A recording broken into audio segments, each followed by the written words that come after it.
of Western Soviet Union. The group consisted of 9 experienced men and women greatly familiar with the Siberian wilderness.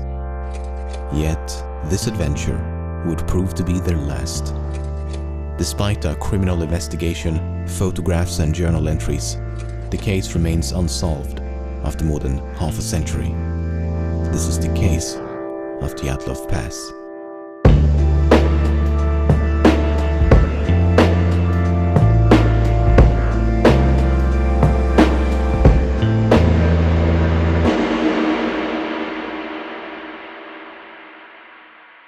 In the early morning of January the 23rd, 1959, a ski and hiking team of 10 boarded a train headed for the Ural Mountains in the middle of the Soviet Union.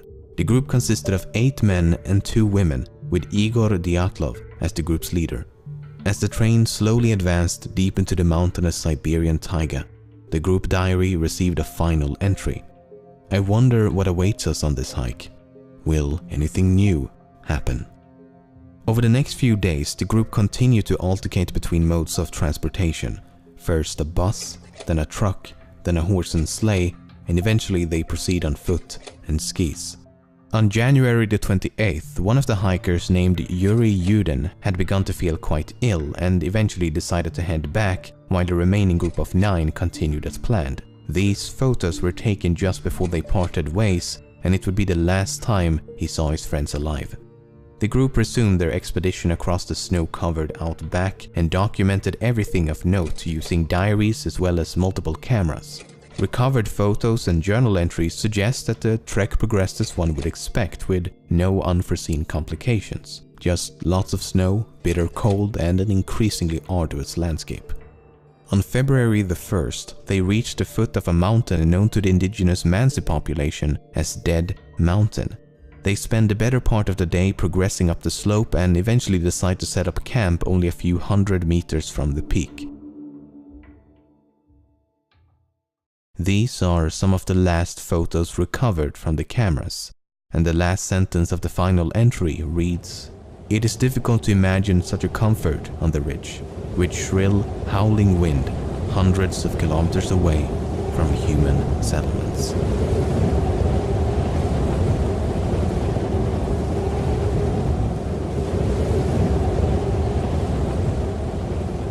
A few weeks later, friends and relatives begin to worry. No one has heard from Igor or any of the other members of the group. After much debate, a team of volunteers eventually head out to find them. On February the 26th, the search party is finally able to locate the camp on the slope. It's obvious to the first at the scene that something has gone horribly wrong.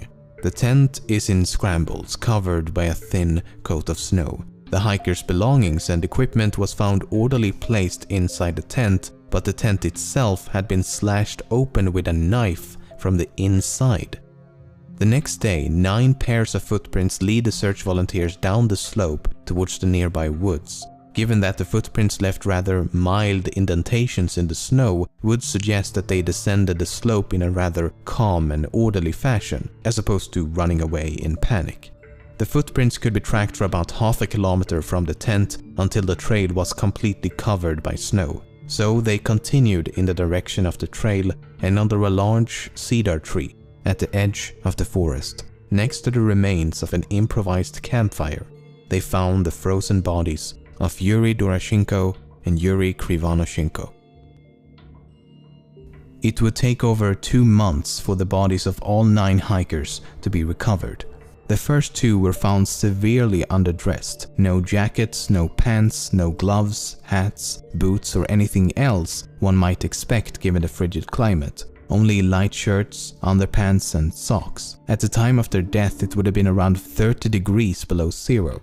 The cedar tree had signs of damage as if someone had climbed it, with branches broken up to 5 meters high. Perhaps they were attempting to locate a tent in the pitch black darkness, or perhaps they were trying to hide from someone or something.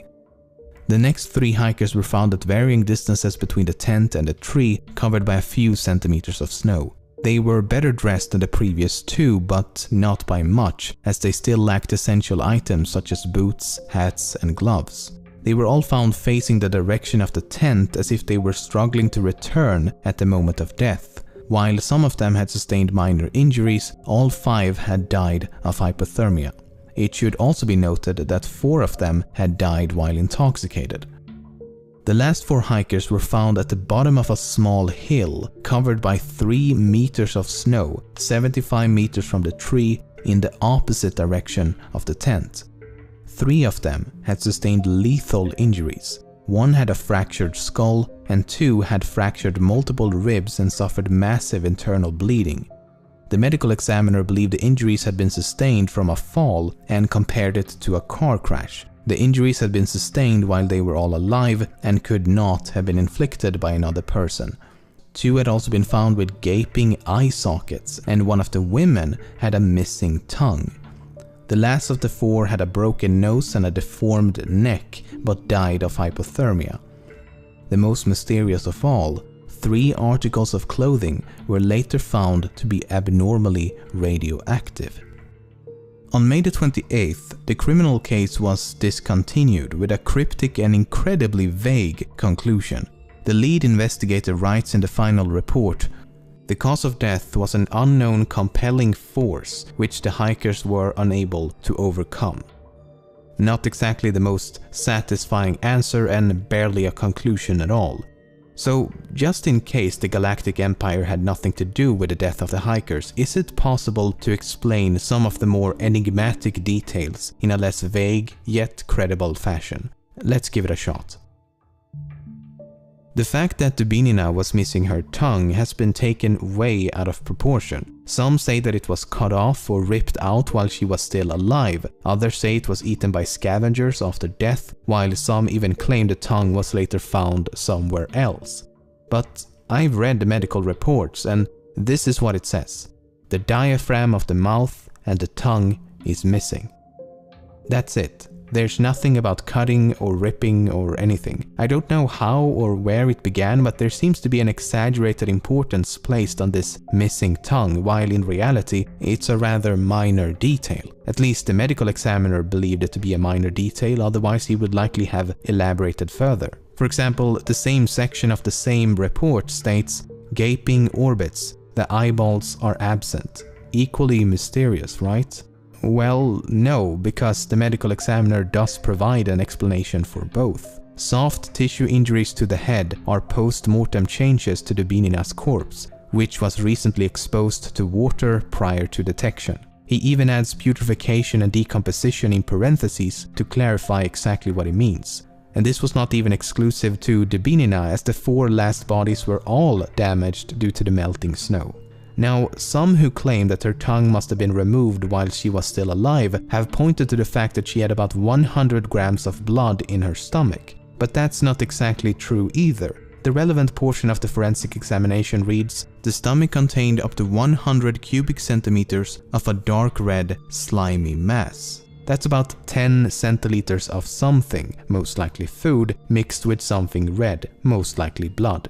So we don't know how much blood was in her stomach, just that there was blood in her stomach. Which isn't that strange given that she was suffering from massive internal bleeding. One of the most mysterious aspects of this case is that 3 separate articles of clothing discovered on 2 of the bodies were found to be radioactive. Which does indeed sound a bit mysterious, but you have to keep in mind that almost everything is slightly radioactive. So we need more details. The radiological studies claim that under normal circumstances, an area of 150 square centimeters should not exceed 5,000 disintegrations per minute. Only 3 articles of clothing exceeded or equaled that limit at 5,000 dpm, 5,600 dpm, and 9,900 dpm. The only explanation given in the report is that the clothes were contaminated as radioactive dust fell from the atmosphere, or the clothes were susceptible to contamination when in contact with radioactive substances. In other words, they were unable to determine exactly how the clothes were contaminated, but it's not unrealistic to believe it to be a result of natural processes. But just in case it wasn't due to the elements, there may be an alternative explanation.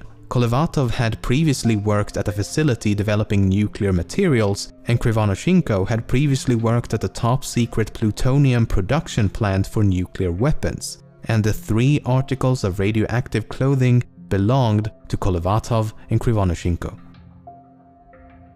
Around the time of the hikers' disappearance, numerous sources claim to have seen UFOs in the form of orbs of light moving across the night sky for a few seconds up to several minutes. These include 3 soldiers and 2 different hiking groups. Some witnesses also claim that the indigenous Mansi population, as well as a group of geologists, had told them that they had observed fireballs in the sky around the time of the incident. The problem with UFO sightings is that they are, well, unidentified and often unverifiable as a result. Only one of the hiking groups reported to have seen the UFO during the night of the incident, while the other sightings occurred before or after. Then there's this. This is the very last photo taken with one of the hikers' cameras. It appears to be a photo of some type of light source taken in the middle of the night. Unfortunately, the photo is about as undescriptive as the UFO it is claimed to depict. It could no doubt be a photo of a UFO, and it could no doubt be a photo of a candle, flashlight, fire, stove, or anything else. But let's assume that it is a photo of something in the night sky. What could it potentially be depicting? I can think of a few possibilities. A rocket, a piece of a rocket, man-made space debris during re-entry, a crashing aircraft, or perhaps a meteor.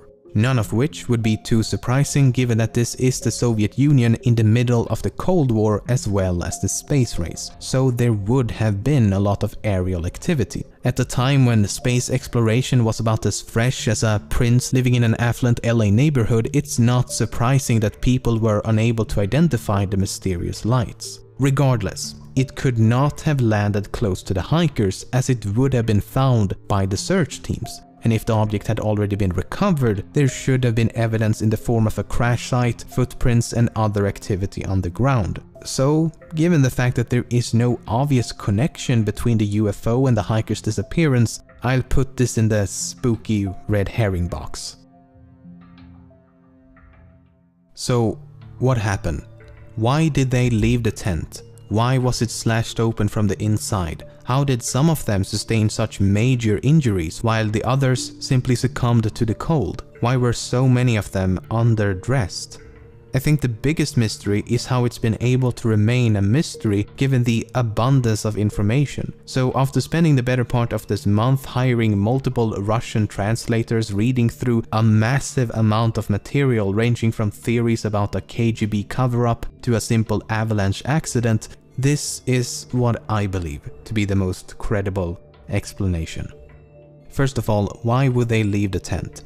That seems to be the most important missing piece of the puzzle. I would argue that the only thing that could make them leave would have to be an immediate threat inside the tent. If something was outside, such as an animal or a UFO, then there would be no reason to cut the tent open. There were no signs of an avalanche, however, they could have escaped believing an avalanche was tumbling towards them. The problem with that theory is that the footprints show them walking in a calm and orderly manner down the slope, as opposed to running away in panic. So something caused them to panic inside the tent, but once outside, they calmed down and made a conscious decision to walk down the slope. Now, take a look at this photo. The pipe sticking out of the tent entrance is the exhaust pipe of the internal stove. This was a completely unique and homemade design as the leader of the group had built the stove himself. We know they had used the stove on the night of the incident before the incident took place, as partially eaten pieces of fried ham and bacon were found inside the tent. I think that after disassembling the stove and removing the exhaust pipe, the embers inside the stove were accidentally reignited. As the exhaust pipe had been removed, the smoke would have filled the tent in seconds. As they attempted to get control of the flame, they cut a few holes at the top of the tent to vent the smoke. When that didn't work and it became increasingly difficult to breathe, the side of the tent was slashed open and they all escaped in a state of panic. There's even more evidence to support this theory. Several members of the group were found with burn marks on both their bodies and clothing, which could definitely have been a result of the improvised fire under the tree, or perhaps a scalding hot metal stove. Some of them were also found with blood around their mouth, and coughing up blood could be a symptom of smoke inhalation. Then there's this photo, taken the day before the incident. The jacket has obviously been burned, but the question is how? It's possible that sparks from the stove had accidentally set the jacket aflame. Okay, so they make it outside and quickly realize what a terrible situation they're in. Sub-zero temperatures, no shelter, underdressed, in the middle of a snowstorm, in the middle of the night, in the middle of nowhere.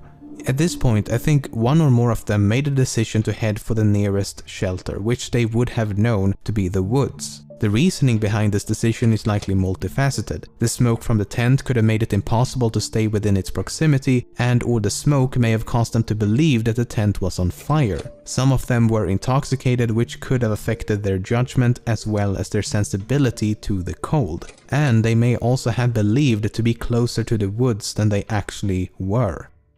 So they finally reached the woods and immediately set out to make a fire. Some climbed a tree and scavenged the surrounding area, while those who are more properly dressed head a bit deeper into the woods. About 75 meters from the tree, 4 of them trigger a minor avalanche, taking them over the edge of a ravine with a drop of about 3 meters. As the bottom is filled with rocks and ice, they sustain lethal injuries. 3 of the other 5 hikers decide to head back for the tent, while the remaining 2 slowly freeze to death around a fading flame.